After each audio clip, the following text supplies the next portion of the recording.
Broadcasting live on the UnitedWest.org AM radio network, simulcasting on DirecTV, iHeartRadio, Roku, and the World Wide Web. This is Enemies of the State with Tom Trento. All right, coming live again. Here we are on the 31st of August, August 31st, Tom Trento. Mark, you still don't have a camera on you, do you? I know, I'm too lazy to put one on you. I need a mirror so you can see Mark's bed hair in the morning. So, hi, everybody. Noon on the East Coast, and I think it's, 4 o'clock in Mexico or whatever. What's the Mexico time? Anybody know?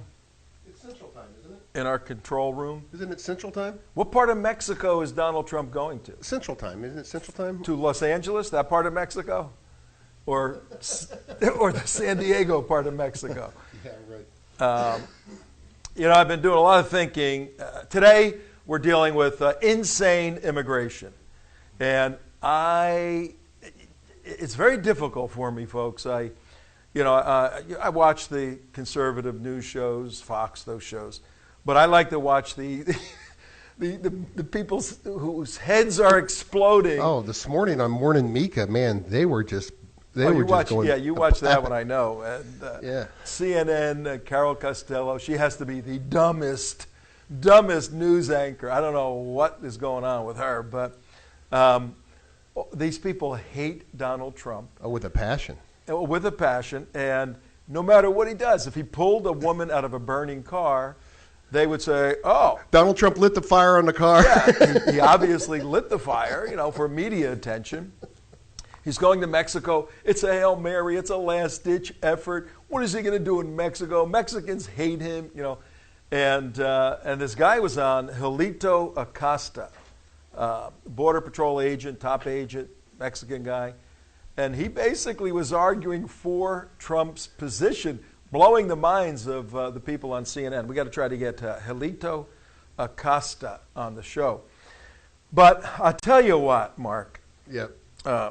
Looking at this amnesty stuff and the fact that there is, you go in and you pull the father out of the home. I mean, that is disruptive on many levels. It's horrible. And the more I think about it, the more amnesty may have an application in the United States. Now, I'm not totally sold on it, so don't be writing me letters and all of that stuff. But if there's going to be amnesty for Mexicans, and that's the largest group of people that are violating the law, criminal immigration, it got me thinking. Now, when we have our full production ready, there'll be a little bubble that will come out of my head when I say, it got me thinking. and you have a little bubble here. And that maybe amnesty, maybe it could be applied to my homies. I'm not Hispanic. There's those guys, yeah. Merlino, Peter, I think it's Peter Merlino, John Merlino. About 3 weeks ago, about 40 or 50 Italian guys, playing a little dice in a back room.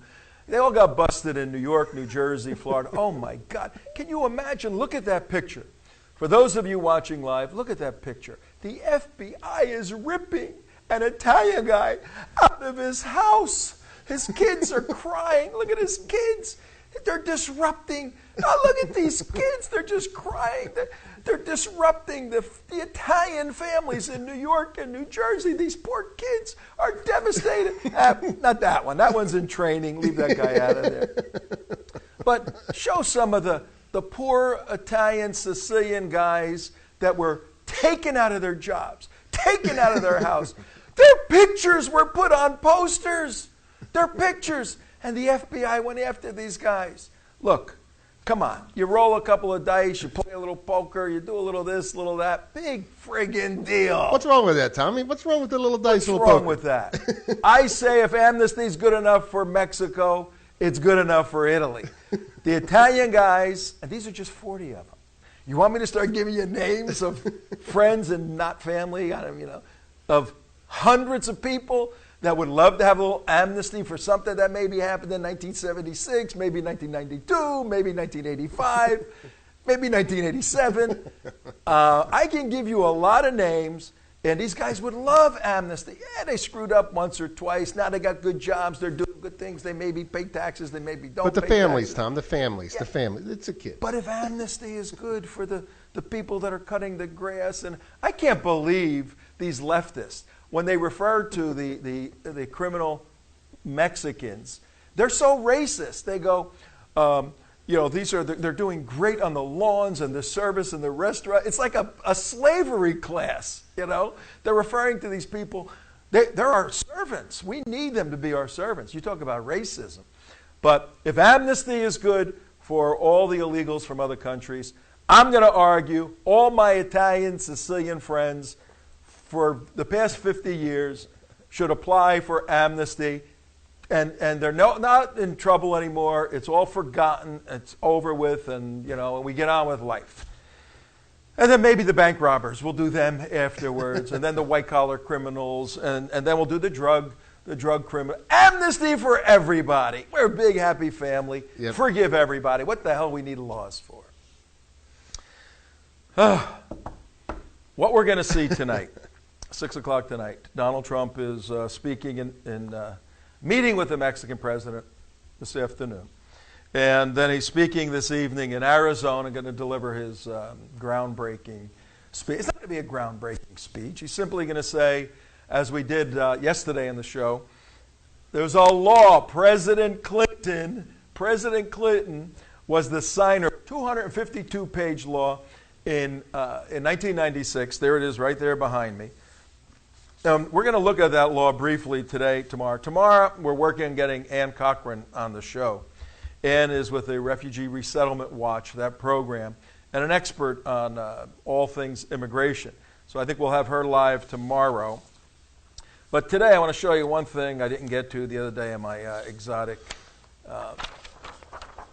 slides. Part of the law in 1996 said that if you are illegally, criminally in the United States, we're using the word criminally instead of illegally. Criminal immigration. Yeah, yes. Criminal immigration. It's a crime. If you are caught in the United States being here between 180 and 365 days, 6 so months you to a got year. in, you get a 6-month grace period. You can get in, you can screw around for 6 months, then you get out. You go, I shouldn't have done this. No problem. But the 1996 President Clinton law said if you're there more than 180 days, less than a year, then you're out for 3 years. You can't try to come back in the United States. Yeah, it's very similar to Australia, but they're actually more stringent than that. You over 2 weeks, you can't come back in for 2 years. This is the law right now. If you stay over 365 days, you go to the back of the line, 10-year wait. 10 year. Now, this is the law, ladies and gentlemen, on the books right now. If Donald Trump tonight says, all I want to do is enforce the law, he's going to be called what? A racist, a homophobe, an islamophobe, a mexophobe, a everything phobe. He's going to, the hater, the vile human, all of this for endorsing Bill Clinton's law. This is how bizarre and insane. That's why we named this segment Insane Immigration. You people have gone insane on not focusing on the necessity to have interior control. The agent I just talked about, Julito Acosta, said to the CNN people, we must, and if I could tell Mr. Trump anything, we've got to have internal security regarding illegal people in our country. This is a Mexican guy talking about primarily illegal Mexicans in South America and Central America. We got to have that. And Carol Costello goes, well, what are you talking about? He goes, we can't have a country if we're not enforcing the laws. ICE doesn't enforce. He goes on and on and on. You're going to hear Donald Trump tonight, and we have no insight into any of this. We have nothing to do with his campaign. We don't do anything. We're ourselves. We're accountable to God and God alone. And it's great. It's great being that way. But you're going to hear Donald Trump tonight simply articulate, we're guessing, logically, the fact that we need to enforce the laws that are on the books. And I'm going to go through some of those very quickly here. And let's go, Mark, to the visa law piece there's a pretty good summary that was written about the 1996 Immigration Control Act, basically, is what we're calling it. All right, what time is it? 11 after. 11 afternoon. Hi, Tom Trento, Facebook Live, the United West. Our show's called Enemies of the State. We do this daily show, 20 minutes or so, maybe a little longer, maybe a little less. Tell your friends about it. Like the show, share it. Donate, please. We're a 501c3. We exist on your $25,000 donations. Anybody have any of those kind? We could use it. We're a small group of people. We own we own a TV studio. We own all of our equipment. We have very, very little debt. And we have the capability to mobilize 1 million Christians who are thinking of sitting it out. Thinking of sitting it out here in Florida. Yesterday was our primary. Marco Rubio won the primary, pretty large, but the turnout on the Democrat side was increased over the turnout on the Republican side. Very interesting. Not a good sign for the state of Florida. We have a lot of work to do. And we also do specials. You've seen some of that. And we do some unique satirical stuff, too. A lot of stuff coming at you, but every day, 12 o'clock, 9 o'clock in the morning on the West Coast, put your little phone on, watch our show. What we'll do today, I'm going to compare the 1996 law to Donald Trump's website and what he wants to do. 1996, primarily, there were 6 titles, 6 sections. The first section talked about improvements to border control, facilitation of legal entry, and interior enforcement. Summing all of that up, build a friggin' wall. Build that wall. That's what Trump is talking about. He's simply saying, you know what? Back in 1996, the U.S. Congress, the U.S. Senate, and the administration agreed we need to have a security system. It provincially became known as a wall, when in fact, most of it's not going to be a physical wall. The technology that exists today is so far superior to a brick mortar wall, and we're going to show you some of that in a minute. But Donald Trump is simply saying that Bill Clinton wanted a wall in 1996, the Democrats wanted a wall in 1996, the Republicans wanted a wall in 1996. In the past 20 years, a little bit of progress has been done on that wall, but if everybody wanted it then, and I want to build it now because it makes so much sense, what are you yelling at me for? Trump speaking. Let's look at what Israel does. And we know the Israel situation quite well because they're in a very similar situation. Whereas the people trying to come into this country on our southern border, the majority are not looking to devastate, kill, maim, and destroy. Some are.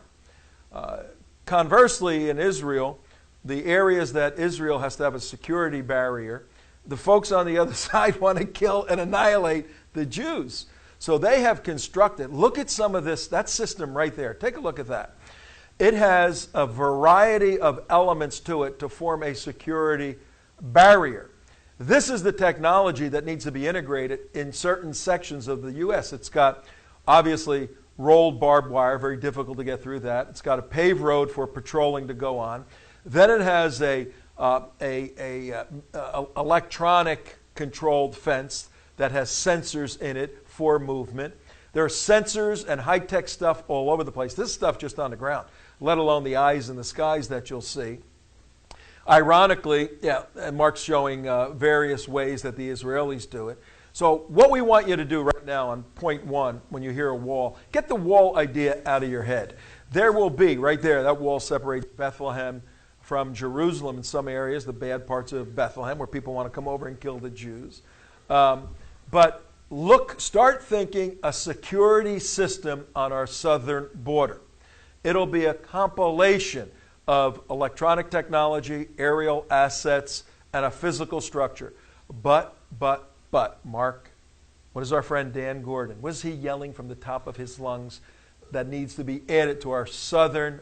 Right there, tunnels, everything to do with tunnels, tunneling system, and everything like that, because that is the big key, because it's not just about a wall. It's kind of a very it's a very misleading type of idea, because in actuality, when we were over in Israel, Tom, you know this, the wall would go to places and just stop. And we're like, why does the wall just stop? And then we found out on a tour that it's right next to the highway, so snipers can't shoot at the cars. That's the main purpose of the wall. The wall is really not to keep people out. It's actually the last line of defense for snipers. And the big thing that's going to be the most prevalent thing for us is the tunnel system that goes underneath the border, because that's where they're smuggling in drugs and everything else, and the terrorists are going to use them to go into major cities and attack. And we've done many shows on the fact that there's a tunnel network that the cartels have built, now being built in association with Islamic Jihad. And under Islamic Jihad is the Islamic State, is Al-Qaeda, is the Taliban. All these various groups are assisting the cartels. They don't give a darn as to, who goes through the tunnel. They want people to go cause mayhem in the United States. More people will use drugs if that happens. So we see this demonic cabal growing on our southern border that's going to necessitate high-tech capabilities to identify and destroy tunnels that will be used to bring criminals into our country. So here's the problem. We're soft-headed, bleeding heart people, so concerned about the wonderful Mexican family that's slaves in some rich person's home, there illegally and cleaning everything and doing all of this and getting a few bucks for it. We're so concerned about them that we're losing sight of the security of the United States of America for the greater good. So how do you balance all of that? This plan moving in a direction to seal the border and then removing illegal people, criminals from the United States is a real good start. But we're going to fight a lot of lefties who don't want to lose votes. At the bottom of all of this, folks, the Democrats are so for amnesty and illegal immigration because they bring these people in, they sign them up as Democrat votes, they put them into the slavery system in the Democrat political structure, so they have to continue to vote for Democrats. And then the Democrat elites like Pelosi and all of them wallow in their private jets and their multi-million-dollar mansions. That's the system that Trump is trying to break up. He lives in a multi-million-dollar mansion. He's trying to break that kind of thinking up on the left and give people an opportunity legally to be productive and to be capitalists, not socialists. It's actually taking away jobs from minorities too. It really is. The minorities should be up in arms. Anybody should be up in arms. When the crash occurred in 2008, good friends of ours took $10 an hour jobs at fast food restaurants, not as a career move, as a necessity to provide for their family and work 2 or 3 jobs. You've got illegal criminal people in there doing that. It's hard to get the job, particularly when they'll work for even less money. That's why there's going to be a component, and there was a component in the 1999 law, and right here I'll read it, new provisions to fight alien smuggling and document fraud. There's documents being made that are fraudulent, obviously, to bring these people into the country. 1996, the law said, nope, we got to stop that. There was also an effort for overhauling the procedures for removing aliens, removing the illegals, point 3 as part of the 1996 law. Point 4 was new criminal alien laws. What are we going to do with them? How are we going to get out? It's all there. We're not enforcing any of this. But I told you the other day that the concept of deportation is obsolete, anachronistic, according to the 1996 law. It's the 2 words are remove if they're in the United States, you remove them, and if they're at the border, you return them. And President Obama has increased, believe it or not, from George Bush, the returning of people on the border, but he has not increased the removal of those. Trump wants to do both. Going to point number 5, new grounds for exclusion and removal, and limits on litigation was the 6th point. Let's look quickly, and I'm just laying a quick groundwork for people to interpret the context of Donald Trump's speech tonight. He says on his own website, here's what he says. A nation without borders is not a nation. A nation without borders is not. Who could argue with that? I defy any person on the left to say, no, a nation is truly a nation if it does not have borders. But this is the way these people think. All right, point number 2. Trump says, a nation without laws is not a nation. I mean, he's really taking the cookies, as one of my professors used to say, from the top shelf and bringing it down to the lower shelf so people can understand it. Nation without borders is not a nation.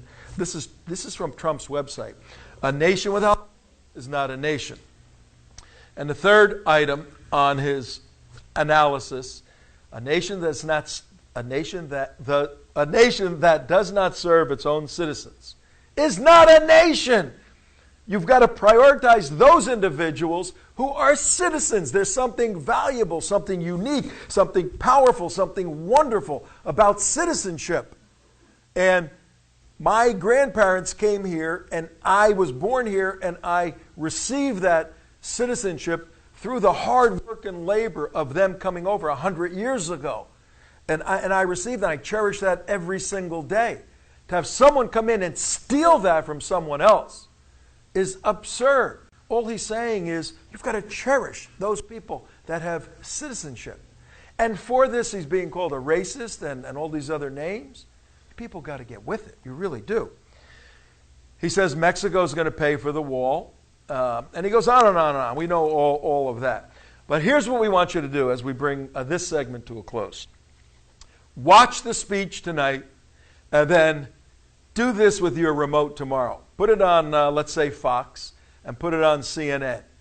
And at the start of the show, or record one, watch one, then go watch the other, go back and forth, and you will see, I guarantee you, you will see a panel of people going, the most horrible, racist talk I've ever heard in my life, CNN. And Fox is going to say, hey, he's saying let's enforce the existing law. Now, question is, we've got 69 days left to make this thing happen.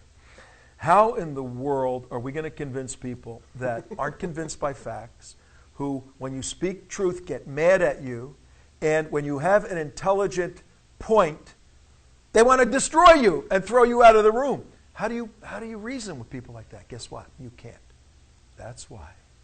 That's why we got to bring 1 million Christians to vote in the state of Florida and other swing states, because these are people that have a basis, a Weltanschauung, a worldview, where they will, if you could lay the facts out, most of them will be persuaded according to the facts. We've got to bring new people who can be persuaded into the voting block in Florida, in Pennsylvania, in Michigan, in Colorado. That's what has to be done. That's where the effort should be. One last point. We put some stuff out on, everybody's putting stuff out. The section, it's so easy.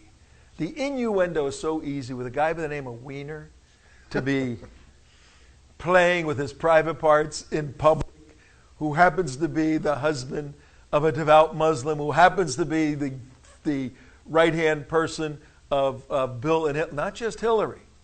Uma is very, very close to Bill, too. They view her as their daughter. I think it's a little more than that, but their daughter. We're raising the question. We're raising the question, a national security question. In 2001, Anthony Weiner asked Uma out on a date at the DNC, Democrat National Convention. And they didn't really start dating until 2008. They dated from 2008 until 2010. 2010, they got married. They got married by Bill Clinton. Bill Clinton, now this, I was texting with a guy today, Facebook, whatever, who said, Saturday Night Live can't write a better script. You got a guy who was shaking his wiener in the White House around and got caught for it, officiating at the wedding of a devout Muslim and a devout Jew. I use that term, and some Jewish people said, Wiener's not devout, and we don't know if he's a Jew. A devout Jew, the way I'm using it in this context, is a Democrat Jewish person. He's a devout Democrat, and it's very difficult for secular Democrats, secular Jewish people, and the Democrat religion to be separated. You've got the devout Wiener, the devout Uma, being married by Bill Clinton, and then all of that handed over to Hillary for 8 long years. You don't think Anthony Weiner knows where every Clinton body is buried? Yep. Every Clinton secret is hidden. Every Clinton lie is mysteriously placed. You don't think Weiner can bust the Clintons open in a second? Yes, he can, folks. So what has to happen? Well, it's called hush money. Either our analysis or our observation, either Anthony Weiner, people who cross the Clintons, you can look at a long line of stuff, and after about the 10th or 12th body, you go, maybe there's something to all these people mysteriously getting sick and disappearing and quitting and all of that. Bullets in the head and stuff like that. Yeah. Anthony Weiner is going to either say, "Oh, I want to move to a foreign country and never be seen again," or all of a sudden he's going to be driving in a $400,000 Bentley, towing his $1 million Enzo Ferrari. And where did he get this money from? The Clintons have to shut him up. They have to. I think some of the Saudi money that Uma has put together with the Clintons is going to find its way to pay off Anthony Weiner, to shut his mouth so he doesn't bust open all the fraud and criminal activity of the Clintons. But here's a problem with that, Tom. View. He has an insatiable desire to be relevant and to be in the spotlight. And he's not going to go away. He's one Weiner that's not going to be slapped around. Nope. Without. He loves the camera, man. Yep. He's not going to be slapped around without fighting back, unless, of course, they make it worth his while. I think they're going to pay him off, and we need to keep our eyes on that. Are we gossiping about it? This is a national security disaster. What this guy knows can hurt our country if he chooses to reveal it. And he may just choose to do that, but it may be in a way where he gives information to the WikiLeaks people and they reveal it. Who knows? Yep. But this is a mess. I got a great idea. In light of this complete asinine situation with Uma and Anthony and Bill and Hillary, I got a great idea. And we're going to end on this. I got a great idea. What's that? Let's make them run the country for the next 8 years. How about that? Goodbye, everybody. It's crazy. See you.